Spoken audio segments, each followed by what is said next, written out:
السلام عليكم ورحمة الله وبركاته. أصحابتك وحرن جنالك مركز السوداء وهذا أدي هذا ومهتسنتهين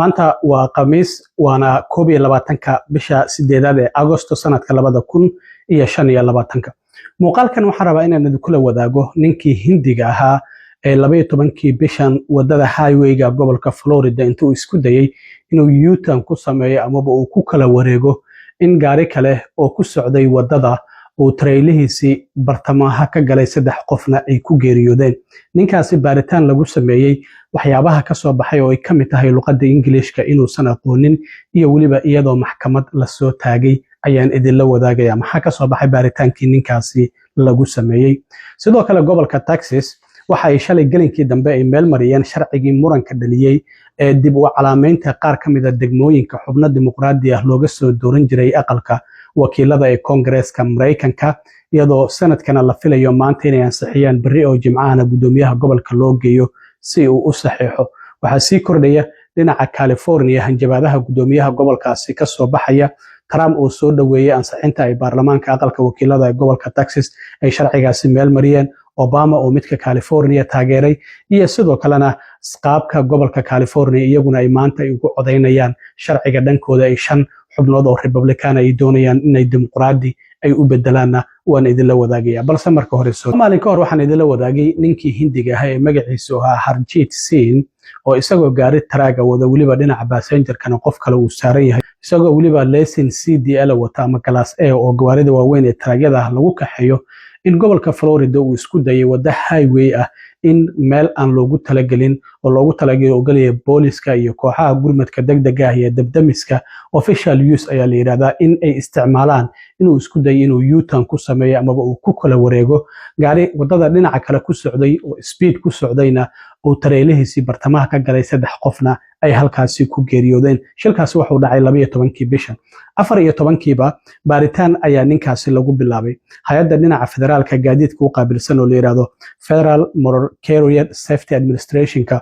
oo loo soo gaabiyo FMCSA ayaa ninkan baaritaan ku bilowday 14kii bisha baaritaankii waxyaabaha lagu ogaado waxa kamid ah ninkan waxa laga qaaday imtixaan ah inuu yaqaano luqadda Ingiriiska in kale arintan waa kii Trump bishii February saxiixay in dadka taraagyada wada ay qasab tahay luqadda Ingiriiska inay ku hadli karaan akhrin karaan isla markaana waxa uu si rasmi u dhaqan galay 25kii bishii 6 ee June sharcigaasi waanigii maalmihii u dambeeyay sheegay in wasiirka gaadiidka uu yiri 1500 oo qof oo darawaliin taraagya oo luqadda Ingiriiska ku hadli waayay ayaan ka joojinay shaqadii marka ninkan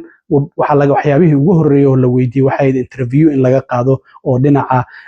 luqadda Ingiriiska sidoo kale kambanigii uu shaqeynayay oo la yiraahdo Whitehall Carrier Inc ayaa sidoo kale baaritaan lagu sameeyay ninkan maadaama uu xiran yahay baaritaankaasi 14kii bisha ayuu bilaabmay xarunta kambaniga uu shaqeynayay waxay ku tiilay gobolka California marka waxa ay sidoo kale hay'adan federaalka gaadiidka u qaabilsan oo la yiraahdo Federal Motor Carrier Safety Administration-ka oo loo soo gaabiyo FMCSA waxay sidoo kale dib u eegeen kaamarada gaariga ku xirneed muuqaalka waxa duubay kaamarada gaariga taraaga oo ninkan Hindiga waday ku xirneed ayaa sidoo kale baaritaan lagu sameeyay midda dhinaca hore eegaysay iyo waliba midda gaariga gudihiisa eegaysay baaritaan ayaa lagu sameeyay sidoo kalena qaabka ninkan lesson-ka uu ku soo qaatayna baaritaan ayaa lagu sameeyay interview-na waa laga qaaday marka intii interview-ga lagu guda jiray ninkan waxa la weydiiyay su'aalo la xiriira ku hadalka luqadda Ingiriiska inuu yaqaano assessment-tigii laga qaaday waa uu ku dhacay ninkan luqadda Ingiriiska 12 su'aalood ayaa la weydiiyay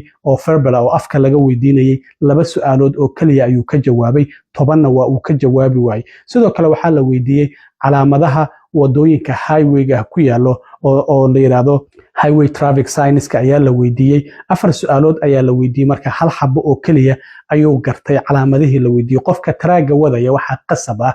calaamadaha wadooyinka dhinacyadooda ku qoran inuu akhrin karo ninkan macnaheedu waxay tahay U-turn oo meesha uu ku sameeyay maba ogeynba ma uusan akhrin karin inay sharci tahay inay sharci darro inay exit oo u maleynay oo laga bixi karaba marka macnaheedu waxay tahay calaamadda meesha ku qoran sida aragtaan waxa ku qoran no U-turn oo calaamad ah sidoo kale waxa ku qoran official use only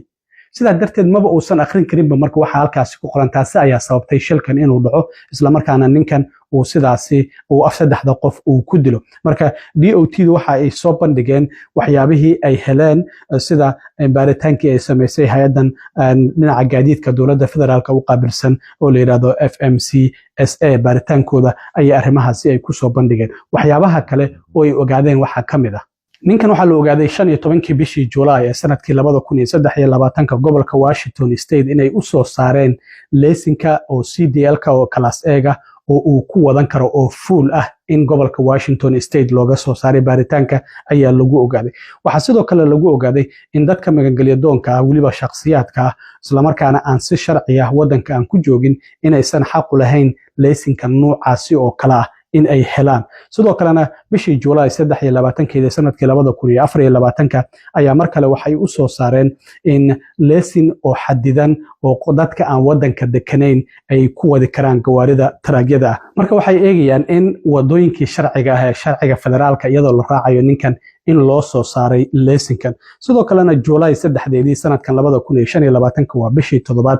gobolka New Mexico ayaa boolisku ay qabteen isagoo ninkan gaariga wada. inspection ayaa lagu qabteen gaarigiisa, baaritaan lagu sameeyo, waxaana la siiyay uu speed gareynaya ticket speeding ah ayaa la siiyay ninkan, laakiin ma aysan ka muuqanin ninkan in luqadda Englishka wax laga weydiiyay inuu yaqaanay in kale markii ticketkaasi la siinayay. maxaa yeelay gobolkaasi hadda New Mexico weli ma aysan bilaabin inay dhaqan geliyaan sharciga luqadda Englishka qofka haddii uusan aqoonin in laga joojiyo shaqadaasi oo laysinka laga laabto, maadaama sharcigaasi uu dhaqan galay 25 bishii June ee 6 ee la soo dhaafay. sida muuqata marka ma aysan weydiinin luqadda Englishka. wasiirka gaadiidka Sean Davey ayaa waxa uu yiri waxa marka isteedyadu ay soo saarayaan laysinka CDL-ka ama class A-ga waxa loo baahan yahay inay sharciyada raacaan. haddii darawalkan marka sharciyada la raaci lahaa ma loo soo saari lahayn laysinkan oo lama siin lahayn, saddexdaasi qofna ma aysan dhiman lahayn. ninkan waxa uu sheegay in uu si taxadir la'aan uu gaariga u waday, sidaas darteedna uu ku guuldaraystay in sharciyadii wadooyinka uu raaco. waxaana uu sheegay in gobolada qaar ay dadka laysinka ay iska siiyaan iyagoo aan eegaynin qofkan ma u qalmaa gaarigan 40 tan qaadaya iyo in kale. waxaana uu sheegay in isteedyadaasi ay la xisaabtami doonaan iyo waliba meelaha kale ee laysinada laga qaato oo iska siinaya dadka laysinka. guud ahaan hadda wadanka marka waxaa ka socdo in dib u eegis lagu sameeyo laysinka qaabka gobolada Mareykanku ay u bixiyaan. dad fara badan ayaa laga yaabaa in laysinkooda laga laabto. arrintaasi hadda dowladdu baaritaan ayay wadaa oo ay ku howlan tahay. dhinaca kale gobolka Texas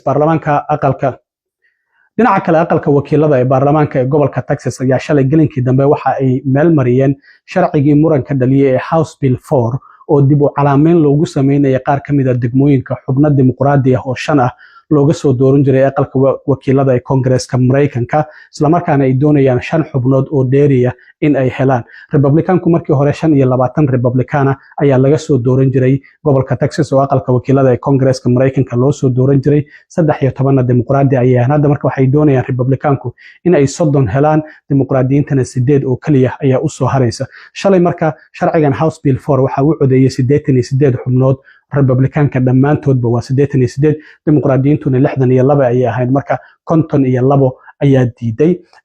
inta kalena waa iska aamuseen. sidaas darteed ayaa sharcigu uu ku meel maray. waa kan afhayeenka aqalka wakiilada ee baarlamaanka ee gobolka Texas oo markii sharcigan la meel mariyay ku dhawaaqay.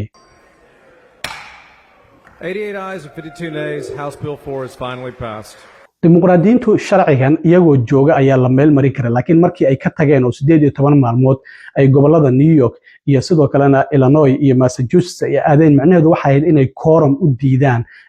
xubnaha Republicanka. laakiin haddii quorum ay helaan xubnaha Republicanku aqlabiyadda ayaga iskale 88 xubnood, sharcigii ay rabaan ayay meel marsan karaan. marka maadaama quorumkii ay heleen oo xubnihii dimuqraadiyiinta ay soo laabteen, iyaga codkooda looma baahnayn. sidaas darteed ayaa shalay 88 xubnood oo Republicanka ay u codeeyeen sharcigan, isla markaana 52 dimuqraadi ay diideen. sanadka ayuu u gudbayaa oo 31 xubnooda, aqlabiyaddana Republicanka ayaa iskale. jimcahana waxaa la filayaaba in la horgeeyo gudoomiyaha gobolka isla markaana uu saxiixo. marka hadda xubnaha dimuqraadiyiinta qaarkood 2 habeen waxay seexanayeen aqalka wakiilada maadaama ay diideen waraaqihii fasaxa oo askari lagu daba dhigayay inay saxiixaan. sida aragtaan qaarkood wax 2 habeen ayay halkaasi ku bariyeen. waxaana hadda ay sheegeen in markan maadaama sharcigii la meel mariyay ay dacwado maxkamadaha geyn doonaan isla markaana ay dacwoon doonaan. Madaxweyne Trump waa uu soo dhaweeyay sharcigan ay meel mariyeen xubnaha aqalka wakiilada ee gobolka Texas, waxaana uu ku tilmaamay guul weyn ee gobolka weyn ee Texas u soo hoyatay,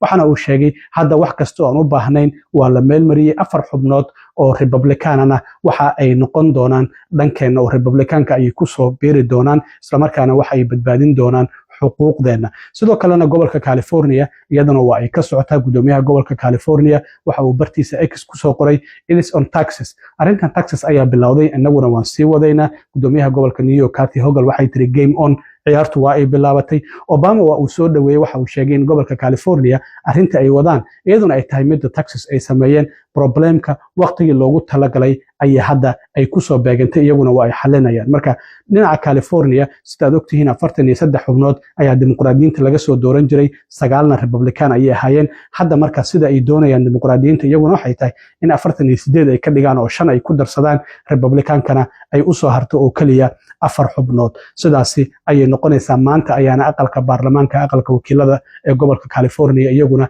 ay sharcigaasi u codayn doonaan maadaama toddobaadkan oo idilba ay ka baaraan degayeen. Waan arki doonaa marka arrintaasi halka ay ku dhamaato. Republicanku 5 ayay Texas ka heleen, dimuqraadiyiintuna 5 ayay doonayaan inay ka helaan dhinaca gobolka California. Marka waa jugjug meeshaadii joog, waxba isma bedelin ayay noqonaysaa. haddii gobollo kale ay Republicanku iyaguna ay damcaan waan arki doonaa. dimuqraadiyiintuna iyaga ayaa hadda New York iyo Illinois waxay leeyihiinba inaguna sidaasi oo kale ayaan samaynaynaa. aad iyo aad u mahadsantiin asxaabta. intaan mar kale kulmi doono waa saaxiibkiina Cilmi Waaro idinla sida iyo nabadgelyo.